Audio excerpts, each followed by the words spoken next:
I'll never forget that morning, stepping out onto my porch, coffee still steaming in my hand, only to see my world torn apart. Me fence, the one I'd spent months hammering together, reduced to splinters scattered across the dirt like a bad joke. The hoof prints trailing off toward the hills told me my herd was gone. 200 head of bison just vanished into the dawn.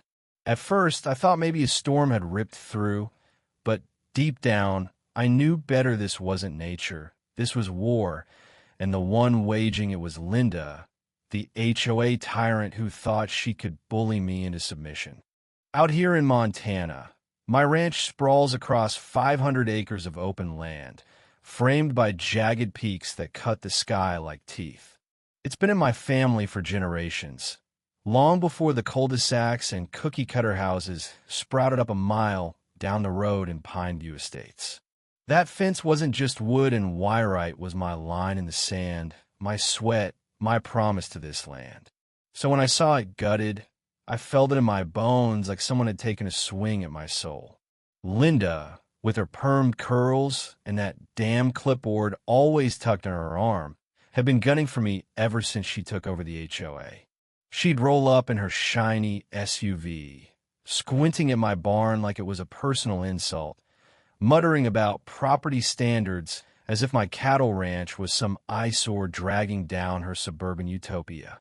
It started small letters in my mailbox, typed up on crisp HOA letterhead, warning me about non-compliant landscaping or unapproved structures. Landscaping on a ranch. I'd laugh, toss them in the burn pile, and keep moving. But Linda didn't let up. She'd cruise by my gate, snapping photos, once even climbing my fence to inspect my corral. "This place needs to join the association, Tom," she'd said, her voice all honey and venom, "or it's going to hurt everyone's property values." I told her straight me land's been ours since my great-grandpa staked it, and no HOA was going to tell me how to run it. That's when her smile turned cold, and I knew I wasn't just dealing with a nosy neighbor. She was out for blood. The harassment kept coming, like a slow drip you can't ignore. One day, I found a pile of gravel dumped across my access road, just enough to scrape my truck's undercarriage. The county said it was HOA-managed land, meaning Linda's crew did it to mess with me. Then came the legal threats letters claiming my barn, built decades ago, violated some zoning code they dug up. She even dragged me to an HOA meeting, where I stood in a room full of polo shirts and fake smiles, trying to explain that my ranch wasn't part of their little empire. Linda just leaned back, tapping her pen, and said, "Tom, we're all about community here, either with us or against us." The room went quiet, but her eyes were screaming, "I'll break you."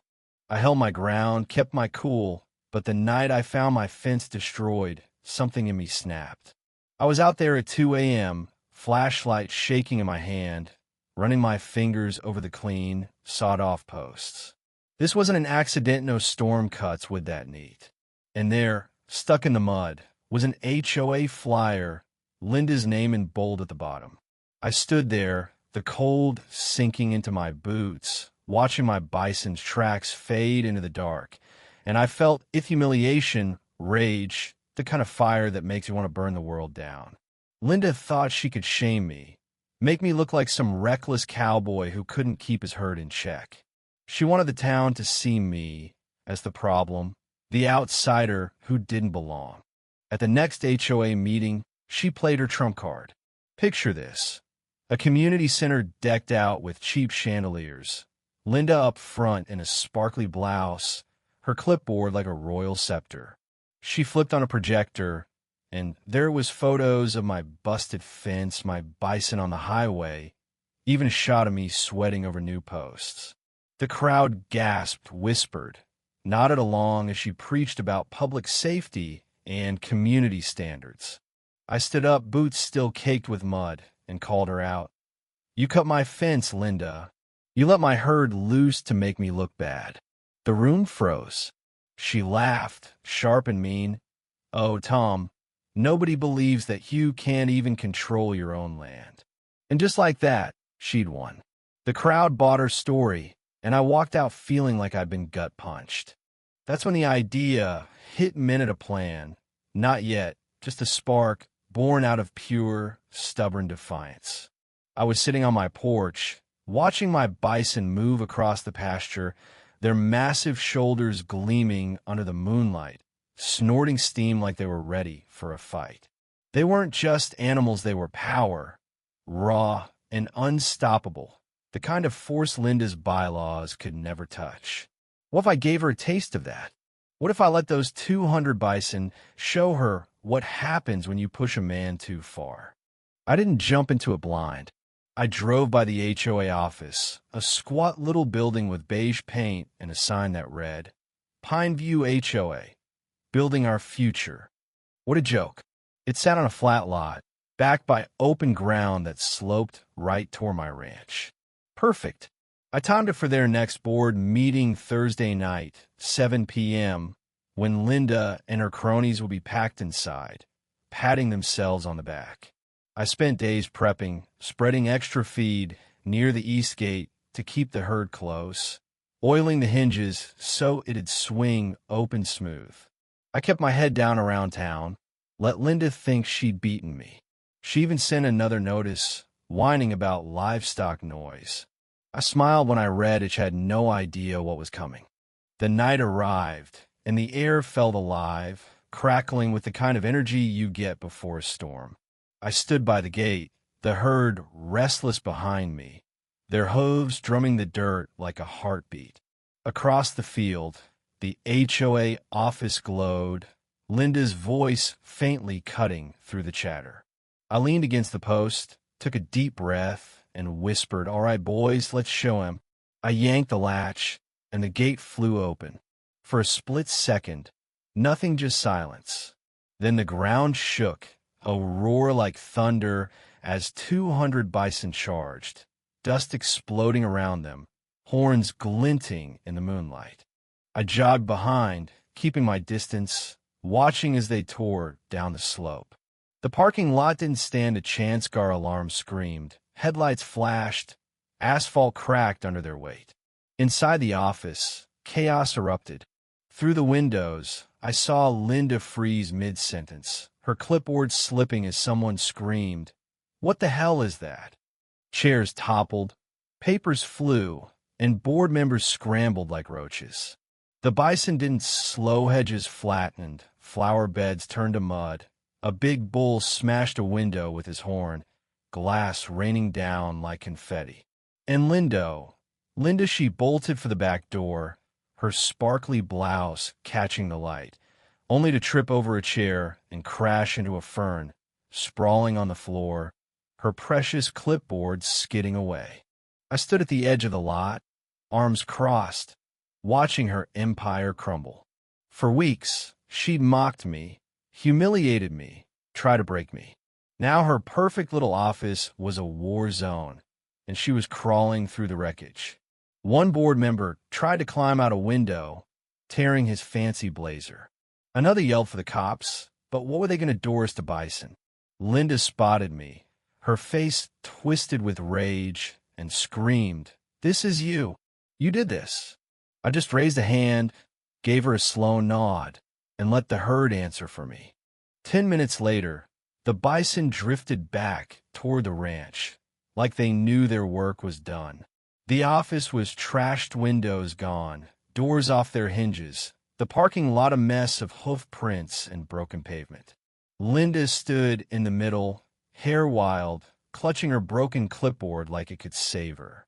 I didn't say a word. I didn't need to. The message was clear. You don't mess with a man's land. Not out here. The fallout was glorious. By morning, the town was buzzing, news trucks parked outside the office, reporters snapping photos of the carnage.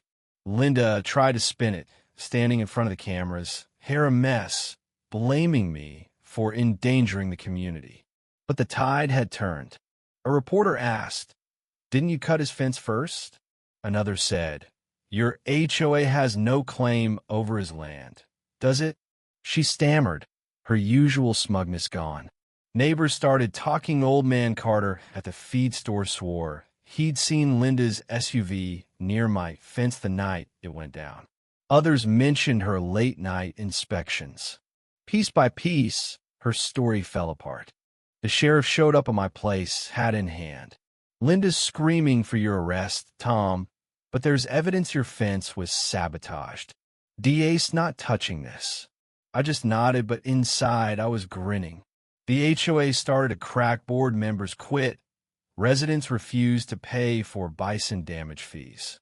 At one meeting, a woman stood up, waving Linda's latest bill, shouting, "Why are we paying for your vendetta?" Linda's voice broke as she tried to argue, but nobody was listening anymore. Then came a knockout punch. Digging through my grandpa's old files, I found a deed from 1890, proving the 1-acre lot under the HOA office was mine, part of the original ranch. I took it to the county clerk, who stamped it with a grin. "Looks like you've been letting them squat on your land, Tom." I walked into the HOA office, papers in hand, and laid them on the desk. Linda was pacing, barking orders at the last two board members. She froze when she saw me. "What do you want?" she snapped. I slid the deed forward. "This office is on my land. Always has been. You got 30 days to get out." Her face went white as she snatched the papers, flipping through them like they'd bite her. "This is a lie," she hissed, but the board members read over her shoulder, their jaws dropping. One whispered, "Linda, we can't fight this." She slammed the desk, screaming, "He's bluffing." But I wasn't. 30 days, I said, "or I'll have the sheriff move you myself." The next month was chaos. For her trucks hauled out furniture. Residents watched like it was a parade, some even clapping as the last boxes left. Linda fought to the end, sending threats, begging for support, but her kingdom was gone. On the final day, she stood in the doorway, visor crooked, clutching that damn clipboard. "You'll pay for this," she spat. I looked her dead in the eye. "You paid already, Linda. You just didn't know it." As she walked away, her heels clicking on the cracked pavement, I felt the weight lift. My fence stood tall again. My herd grazed quiet under the stars, and the land was mine, really mine. That empty office sits there now, a crumbling reminder of what happens when you push too far. I could tear it down, but I won't. Let it stand, let it rot, let it tell the story of a woman who thought she could control everything and learned the hard way that some things, land, pride, freedom, didn't bend.